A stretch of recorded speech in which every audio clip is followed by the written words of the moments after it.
Here's a scary concept, though. Getting old.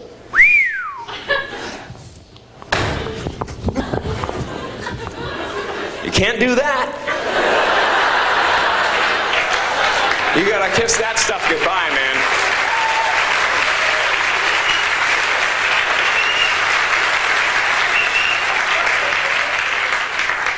I just want to keep challenging myself, you know. I don't want to become the reminiscing guy. You know, people run into at bars and stuff. You can always tell how boring their life is by how far back they have to reach for glory. They're like,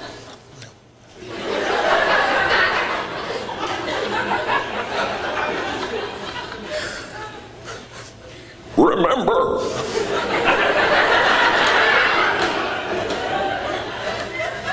Remember how fast I used to be when I was a sperm? I'll never forget the day of the big race. There were millions of us in the field, but I beat them all to fertilize that egg, mister. Back in the cervix, I was seaman first class.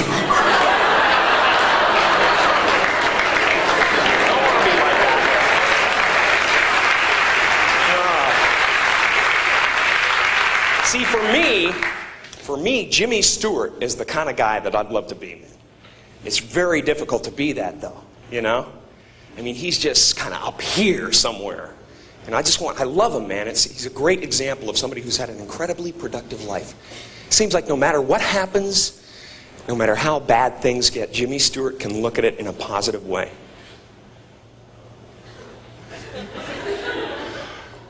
Well, I guess we're going to have ourselves a nuclear holocaust. Well, hey, everybody, come on over to the window.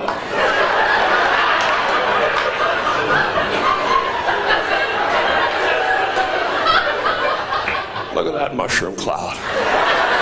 Isn't that beautiful? And the amazing thing to me is that something so magnificent, colorful could just melt your face right off. That's positive energy, you know? You got to look death right in the face. That's what Jimmy Stewart would do. Hi, Mr. Death, you look like you could use some soup. I want to be like that, man. Maybe I will be. Maybe someday after I'm finished singing the gospel, I'll go even further and become a real holy man. And I'm not talking about the kind of holy man you see on TV, those TV evangelists. They're not holy men. They're just ambitious. I saw one guy who was so ambitious, he actually became jealous of the Lord. You could tell, it came out halfway through the sermon. He said, when I was a child, I wanted to be the Savior of the world. Then they told me that Jesus was the Son of God, and I realized it's all who you know. Very petty people, you know? You can't be like that if you want to be a holy man. And you got to be sure of yourself, too. When you make a decision, you cannot waver in any way. You got to stick with it. You'd never see Gandhi during a hunger strike sneaking into the kitchen in the middle of the night. Gandhi, what are you doing down here? I thought I heard a prowler.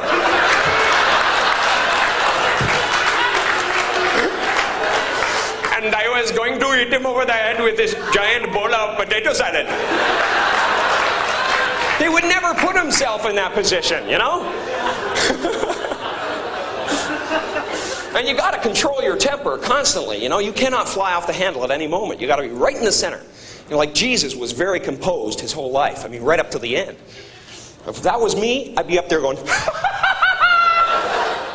great! Just beautiful!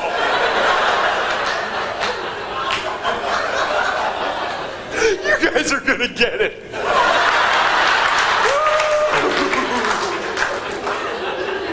Wait till my father hears about it.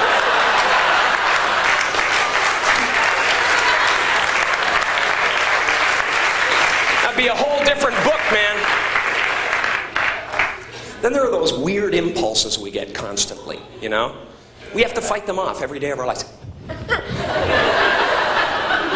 Those mad little impulses that we get, and everybody gets them too.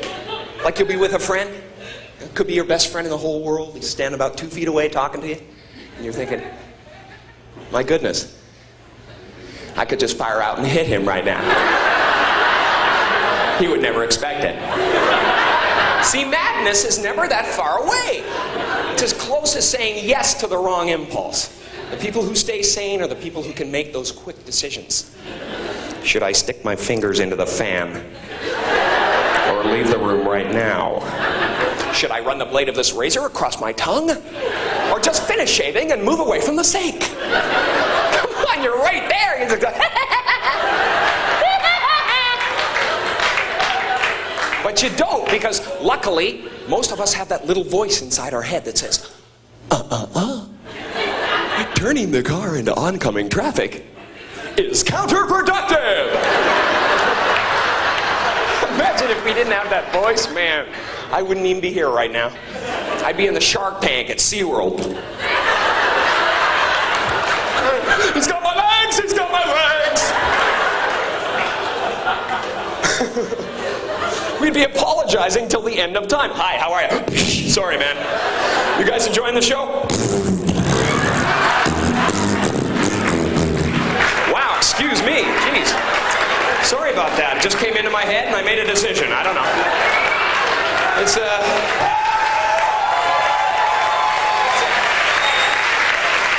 I hate to turn my back on the audience. I really do. I think 9 out of 10 of the worst impulses we get, though, are when we're behind the wheel of a car, you know? That's why I don't think it's a good idea to carry a gun in the glove compartment. Because chances are, if it's there, sooner or later, you're going to use it. Of course, then again, what are you going to do if somebody cuts you off on the freeway?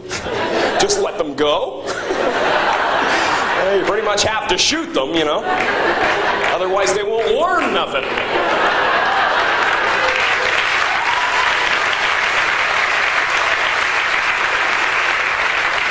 Or, say all of a sudden you have to go on a real killing spree and all you have is a knife. Well, after a couple of people, your arm is aching. You have to switch hands, then you look like a girl.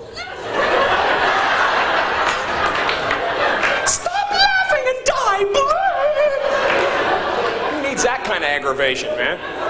And there are automatic weapons on sale. That's why a lot of my friends are taking martial arts classes and stuff like that, which I think is a really good idea. Anybody into martial arts here? Come on! Right now, baby!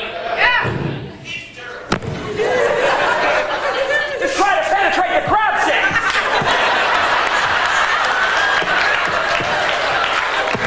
He's a crustacean! Get some boiling water! I think it's a good idea to know how to defend yourself, though. I really do. I just wish the people who took martial arts would master the technique before they go around showing it off. Because it's really annoying when they come up to you and go, "Hey, man, I just learned this incredible new move in karate today, but you gotta come at me like this."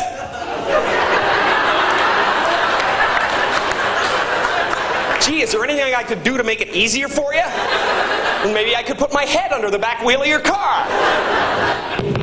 Hey! I'm a mugger! Get me in the groin and poke my eyes out! That's how it goes down in the street. That's how it goes down, man. Give me your money. No! All right, then, I'm going to have to stab you. With my right hand in a lunging fashion. Try to keep your weight on the back leg.